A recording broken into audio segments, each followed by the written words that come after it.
Good morning, everyone. It's really my honor to be here to present for this forum. As the Anne stated, this is about industrial policy. And just now we listened to Karen, and I think what she said is nicely lead to what I'm talking about today. Because this, the case I'm going to present actually is a result of great collaboration. Not, of course, academic collaboration, but it's collaboration across region, across country, right? 2 countries and across different government departments, right? So this is about how to actually integrate industrial development versus the urban development. This is actually a great case. I have published a working paper in the World Bank, but you can read the whole story. It's a free download. So, of course, this is one of the books I wrote about the Chinese industrialization process based on it's a special economic zone and industrial cluster. The process. These two, I perceive them as 2 engines for China's industrialization process. So this is about Sino-Singapore Suzhou Industrial Park. Some of you have been there, you will see that this park is really, it's one of the model park where actually the industrial development and the urban development is very nicely integrated. Right?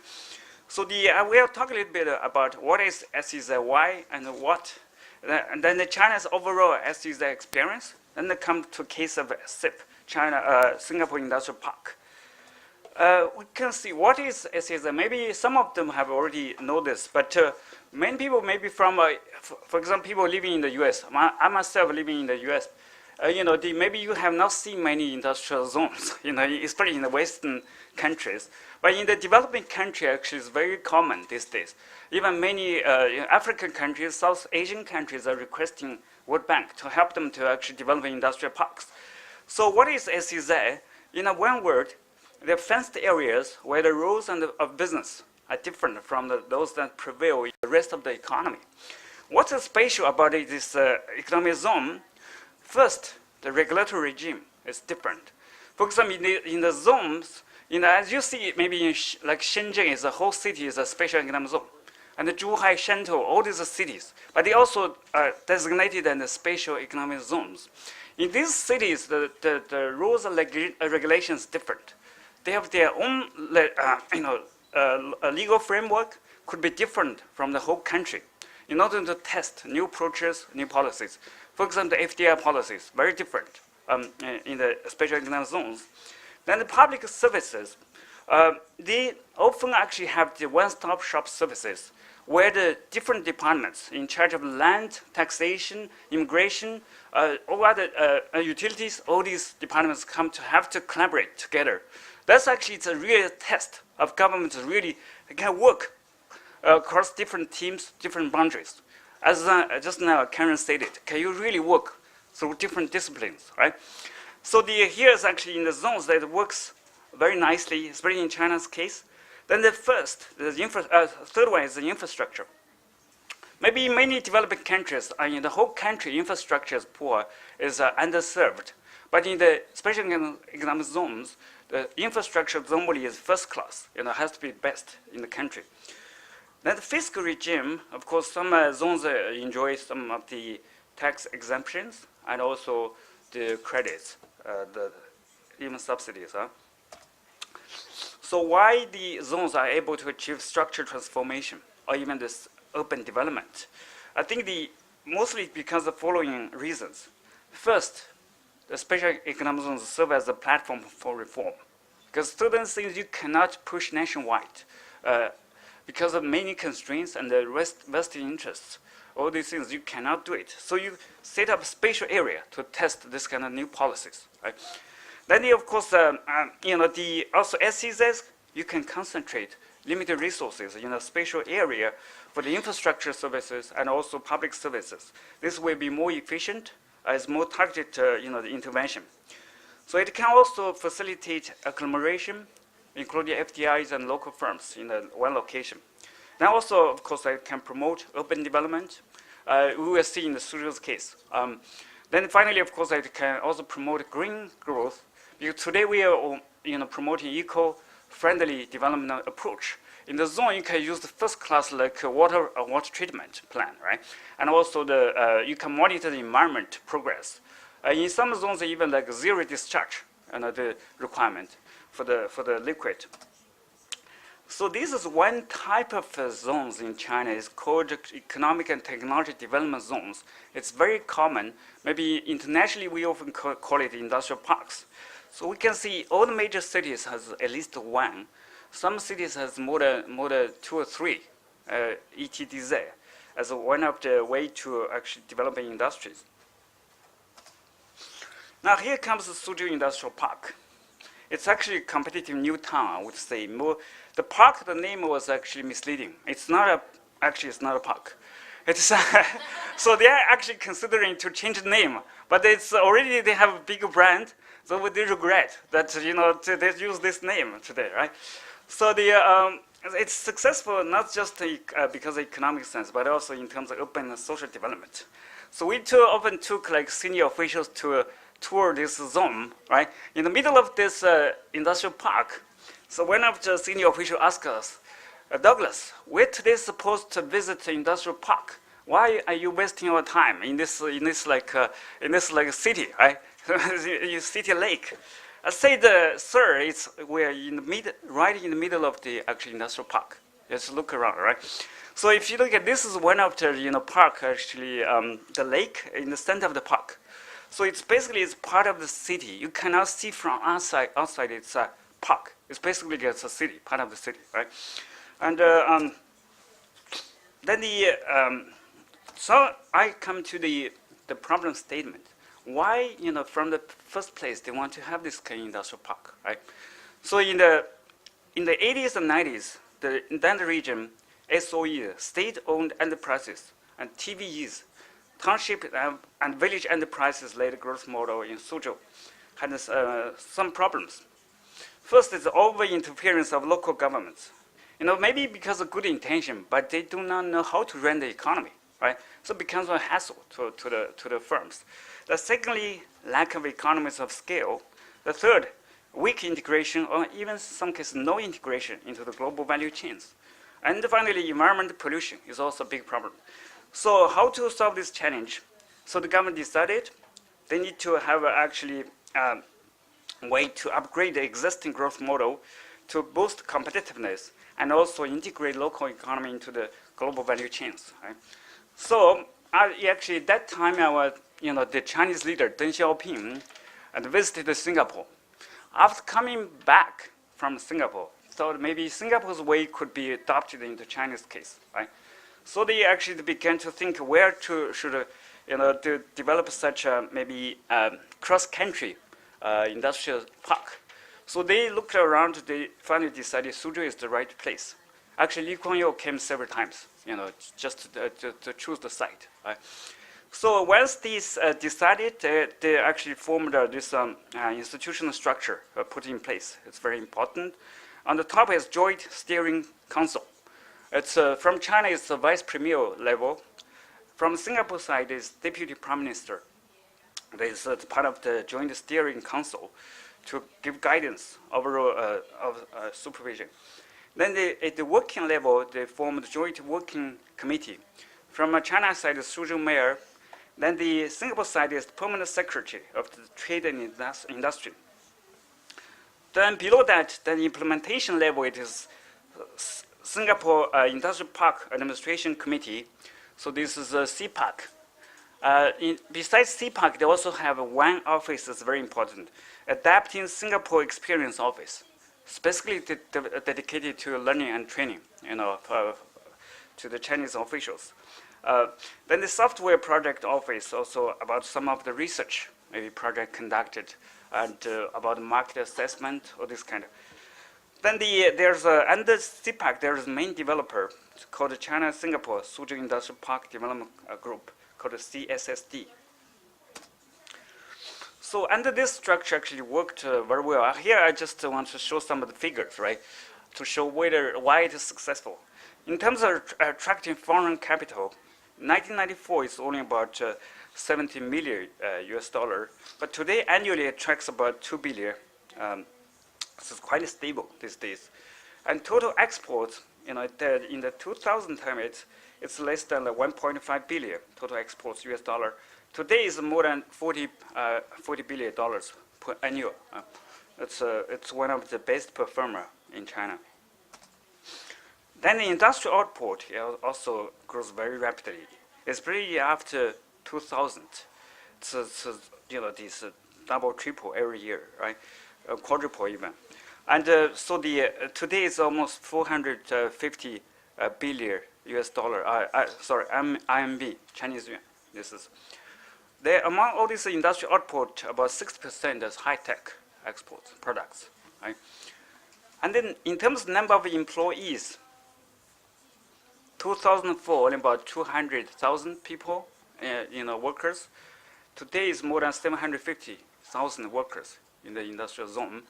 If you actually add their descendants or other things or other people, maybe so you can times 3 of this number, right? So basically, they're building a small city in this. It's a park. Yeah. So so these are some figures. And also, SIP has become a major growth engine for the Suzhou, with about only 3.4% of total land of the city, 7.4% of the population, and 6.3% of industrial land. SIP contributes about 15% of Suzhou's GDP, 13% is industrial output, 29% is total trade, and 16% of its public revenues.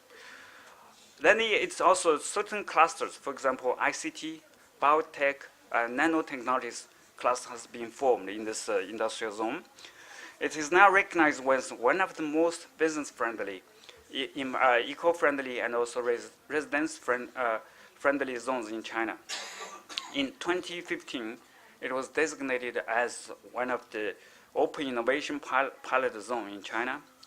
Last year, it was ranked #1 among China's 219 national level ETDZs, economic development, technology development zones. Where it is good at, it's strong in industrial agglomeration, technology innovation, regional development, eco-friendliness, and administrative efficiency. Right? So it's if you measure in every part, the regards, this zone actually stands out. So what are the key success factors? I think this first, a holistic approach, which involves both the soft part, laws, regulations come first, institutions, also the hard part. Infrastructure is very well conducted in the zone, and also clear strategy and long-term commitment. Below are some of the key elements I want to highlight. First, we are all doing the urban development, right?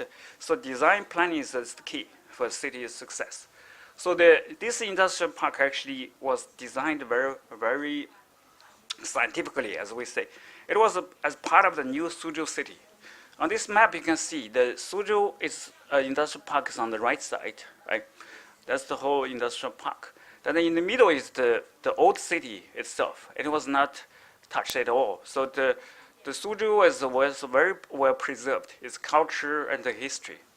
And then, of course, on the left side, it has another new development area.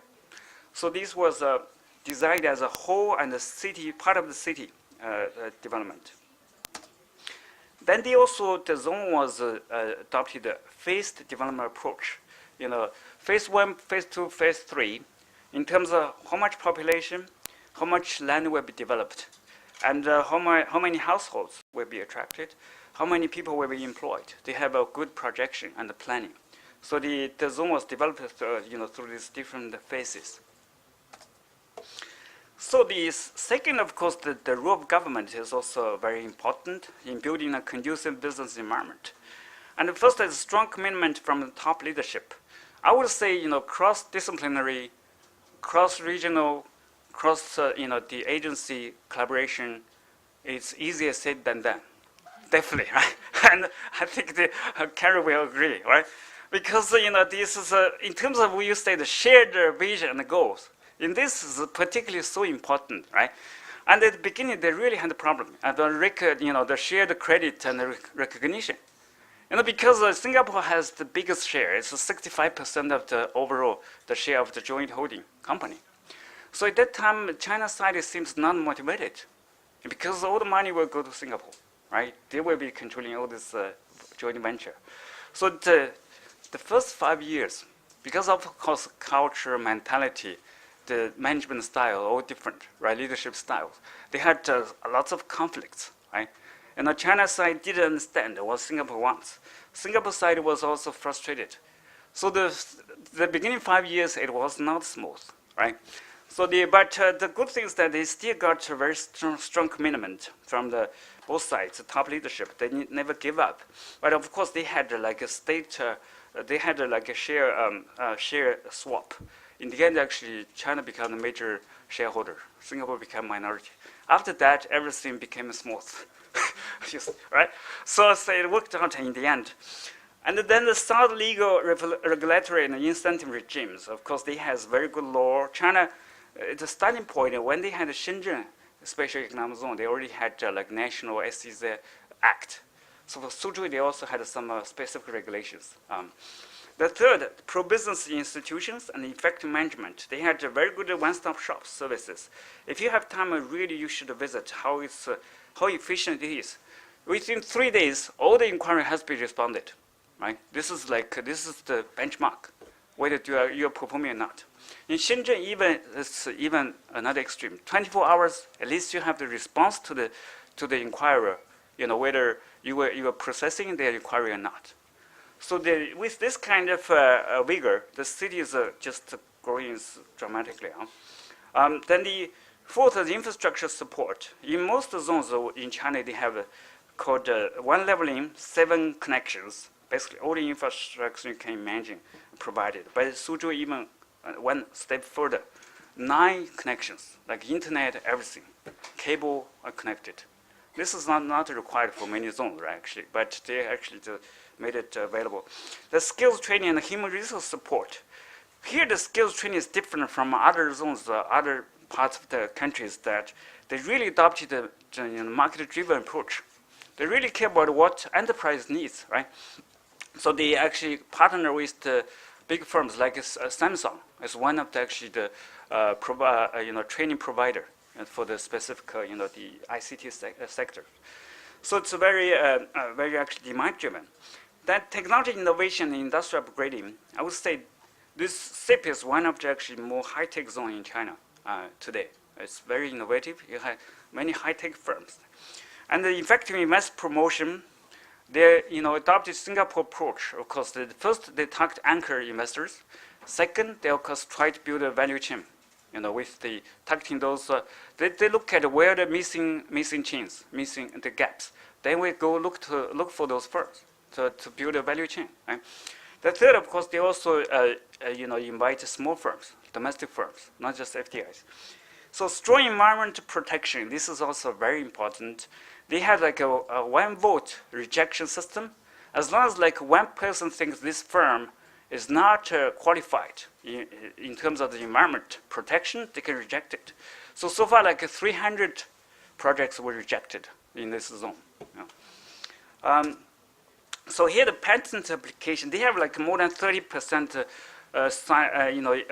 call it a research lab, and also they call it the public technology service platforms. They are actually serving all these firms. And in terms of patent application, you mentioned patent application, you can see that annually it is growing very fast. Only like in 2014 they had a hiccup, maybe because of China's economic slowdown overall, but after that resumed the growth trend. And also in terms of the total patent granted is also quite significant. About 12 to 13% of the patents actually invention patents. So the third is knowledge sharing and learning and adapting international knowledge into the local context. They had a very intensive training and also secondary program between Singapore and China. And almost all the officials in Suzhou have been trained by Singapore at that time. The FDIs and diaspora, of course, also played a very important role for the bringing the advanced technologies and the management expertise of these. This is one. Fourth. Fifth, local supporting industries. And according to Michael Porter, of course, we all know that local supporting industry is one of the driving force for the cluster growth, right? Industrial agglomeration. So here, actually, in China, in the 90s, because of this SOEs and the small firms, local firms, they didn't survive, but they provided some become local supplies, right? Raw materials, intermediate goods, and they had provided skilled laborers and also market access, for these new firms. Then this one, maybe we are all interested. A good balance between industrial development and social urban development, right? So, and CIP is not just a place for work and for production, but it's also good. It's a place for fun, right? Has one of the best, quality urban and social amenities, including education, healthcare. They also, by the way, they have very nice nightclubs, right, and the bars. If you really as a nightlife goer, right? And this is virtually the real picture. It's not a painting or something. That picture. That's that's called the Jinji Lake. At night, it's very pretty. Just like yesterday we went to Ctiy, right? Ctiy Garden. Ctiy is actually a mimic of this. Suzhou. Suzhou because it has the best garden. And in the ancient time, we had like emperor, Chinese emperor called Qianlong. He often visited southern part. We saw like Suzhou, Hangzhou, this place is a beautiful garden. He said, I want to create a similar garden in Beijing, right? So that's how actually this Ctiy, all these gardens are created. It's very similar, but the real ones in Suzhou and Hangzhou, right? So they also have the Provident Fund system. Provident Fund system is basically the social protection fund. At that time, it's very new, very fresh in China, and only in this zone they had it. And also neighborhood center. In the radius of 500 meters, they have a convenience center that provides all this, even haircut, everything, right? You can do makeup, everything, right? And so it's very convenient. Then the 7th, strategic location, strong connectivity. It's very close to Shanghai, also close to the capital city of Jiangsu, is Nanjing city. These are the own major markets, right? So, SIP story on a nutshell: clear strategy, effective policies for FDI and open market access, plus conducive business environment, plus skills technology, underpinned by long-term commitment and proper implementation. Then you had very successful results. That's rapid agglomeration of industries, good environment, and also employment and exports, right? So that's the SIP story. But there's challenges ahead, of course. Every success means you still have challenges.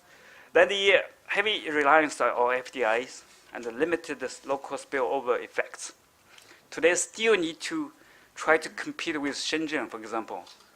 How to have its own brand, big tech firms. Need to create its own Alibaba. SIP doesn't have it. It only has Samsung. It has the HP, right? IBM. So this is one of the struggle the zone now has, right? And how to further promoting technology innovation and industrial upgrading in the face of Industry 4.0. Because it's coming very rapidly. Yesterday we were arguing how to solve this aged society problem. To produce more kids maybe is not a solution. It's not a permanent solution, at least. Because at a certain point, still, people will produce less and less children, right? You can only delay this process, but it cannot be solved. So maybe the robots could be a solution in the end, right? They can work overnight, day and night, right? Never get tired. And will be very productive. They can serve you day and night, right? Without complaining, without arguing with you, right? Can be very obedient, right? So you would like this kind of servants, I think, right? So this is, I think, what Japan is doing, right? Right? The hundreds of firms, robots are produced every day, right? So of course, also yesterday, I didn't get a chance to mention that I just conducted a case study about the housing price and versus the city competitiveness. And overall, it's like a reversed U-shape, right? Reversed U-shape overall in China's case. But I look at the case of Silicon Valley. It's interesting. Silicon Valley does not fall into this overall trend. And its housing affordability is very low, maybe only half of the US average. But interestingly, its competitiveness in terms of the startups, in terms of high-tech firm growth and employment, and GDP growth does not affect it, but it's housing price. So that's a mystery. So we see maybe in a very highly innovative city and also highly value-added service cities, maybe policies could be different. Huh? That's something will be published soon in this year's Global City Competitiveness Report. So we can discuss later on. So anyway, but this is just a same conclusion. As he says, industrial parks could be effective tool for industrialization, structural transformation, even urban development. It's not a panacea. There's no one-size-fits-all approach.